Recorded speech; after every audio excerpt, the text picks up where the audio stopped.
Bonjour tout le monde, bienvenue dans cette nouvelle vidéo où je vais vous montrer comment remplacer un robinet mitigeur de cuisine. Très simple. Alors pour cela, il faut prendre une pince multiprise, une clé à molette, une clé et ici on a une clé de robinet avec des écrous si jamais on regarde les différentes dimensions qu'il nous faut. Donc c'est très simple. Ce qu'il faut faire déjà dans un premier temps, c'est casser la pression. Donc avant de casser la pression, il va falloir couper l'arrivée d'eau dans votre appartement. Soit c'est dans l'appartement, dans le couloir, dans les communs, vous regarderez. Vous coupez l'arrivée d'eau froide. Si vous avez une chaudière, vous coupez le départ d'eau chaude sanitaire pour ne pas avoir d'eau chaude ici. Ou vous éteignez la chaudière directement. Et une fois que c'est fait, on va casser la pression. On va ouvrir l'eau froide. Donc là, j'ai déjà cassé la pression et l'eau chaude. Donc là, j'ai pas d'eau qui sort. Donc ce que je vais faire déjà dans un premier temps, c'est tout simplement de dévisser l'eau froide et l'eau chaude. Donc déjà, ce que je vais faire, donc, je vais prendre ma petite clé et je vais me positionner. Donc je vais essayer de filmer en même temps pour vous montrer. Alors, ça va pas être simple, mais bon, faut bien vous montrer quand même. Donc là, hop, je mets ma clé là. Donc en général, il faut faire un contre-écrou. Mais si vous arrivez à ouvrir directement, bah c'est bon. Si vous avez du mal et vous forcez et vous n'y arrivez pas, vous prenez la pince multiprise ici, vous serrez et vous faites contre-écrou pour ouvrir directement.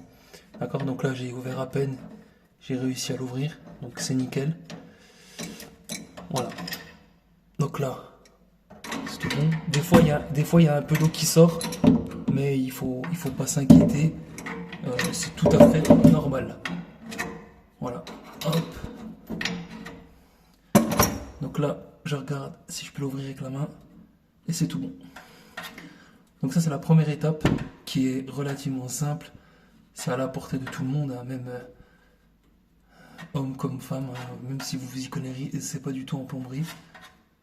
C'est pas du tout compliqué. Voilà. Donc, là, j'ai le joint qui est coincé. Qu'on va enlever. Voilà.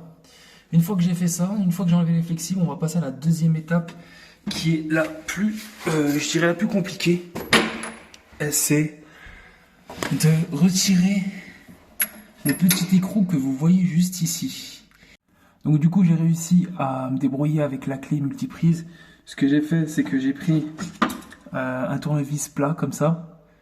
Je suis venu entre les deux flexibles et le raccord et j'ai fait levier pour plier les flexibles afin d'avoir de la place avec ma pince multiprise. Maintenant j'ai assez desserré et je vais pouvoir le faire à la main. Donc il faut tout dévisser complètement. Donc si c'est long, hein, je vous laisserai passer la vidéo. Mais moi j'ai pas le choix d'aller jusqu'au bout. Il faut tout dévisser complètement là. Donc ça, la deuxième étape, c'est ce qu'il y a de plus embêtant, on va dire. Voilà. Là, on est bon. Maintenant qu'on enlève l'écrou, on va enlever ce petit raccord ici. Donc j'enlève l'écrou. Ok, écrou retiré. Et maintenant, je vais enlever ça. On va tirer dessus. Bon, des fois, c'est un peu dur parce que il y a la rouille, le calcaire, tout ce qui va avec. Voilà, vous pouvez voir l'étendre. Une fois que ça c'est enlevé, je prends mon robinet HS que je mets ici. Je vais enlever ça. Donc vous pouvez voir que là c'est un petit peu cassé aussi, mais bon, c'est rien de méchant. Ok, troisième étape, tout simplement de préparer mon robinet. Enlever ça. Hop. Voilà.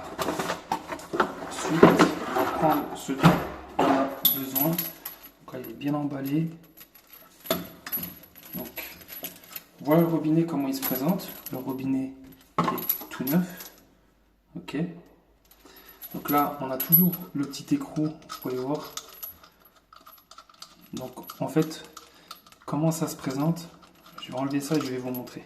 Donc je vous pose ça, hop. On a une clé intégrée qu'on peut utiliser. Je vais l'utiliser si j'ai assez de place. Petit sachet. Ok, ça c'est le petit sachet directement.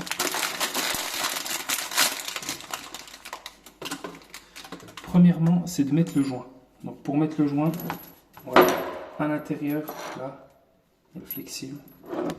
Et on va le mettre à l'intérieur, vous voyez, il y a une petite place qui est faite exprès pour le placer dedans.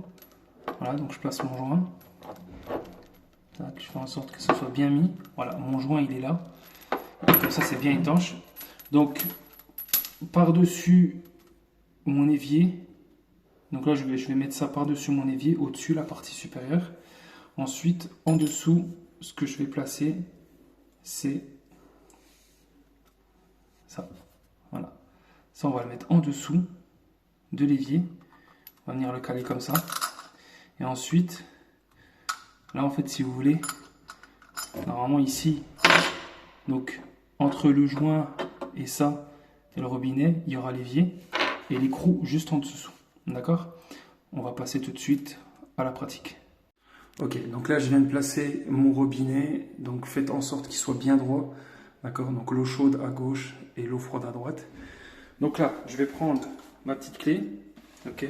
Et maintenant, ce que je fais, une fois que j'ai un petit peu vissé, donc j'ai pas encore mis les flexibles, comme vous pouvez voir. Voilà. Ce que je vais faire là, c'est que je vais prendre ma petite clé qui est fournie. Vous avez vu? Je rentre dedans, hop, et là. Donc là, je vais bien me placer dedans. Voilà, je suis bien placé. Et là, je vais serrer. D'accord? Donc si je peux serrer et en même temps tenir le robinet, c'est l'idéal. Donc une fois que j'ai bien serré en dessous, ce que je fais, c'est que je prends mon robinet de gauche pour l'eau chaude. Voilà, très simple. Là, je serre juste un tout petit peu. Hein. Excusez-moi, je suis en train de tenir mon téléphone en même temps. Voilà. Et ensuite, eh bien l'eau froide. Hop. L'eau froide qui est là.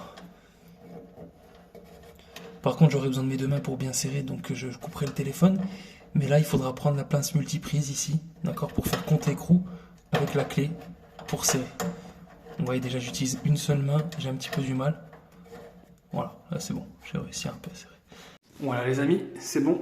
Donc le robinet, eau chaude et eau froide, tout est fonctionnel. Donc le robinet est bien installé. On vérifie toujours qu'il n'y ait pas de fuite au niveau des flexibles, d'accord? On regarde aussi en dessous si c'est bien mis. Et c'est tout bon. Maintenant, vous savez comment mettre un robinet d'évier mitigeur à la cuisine.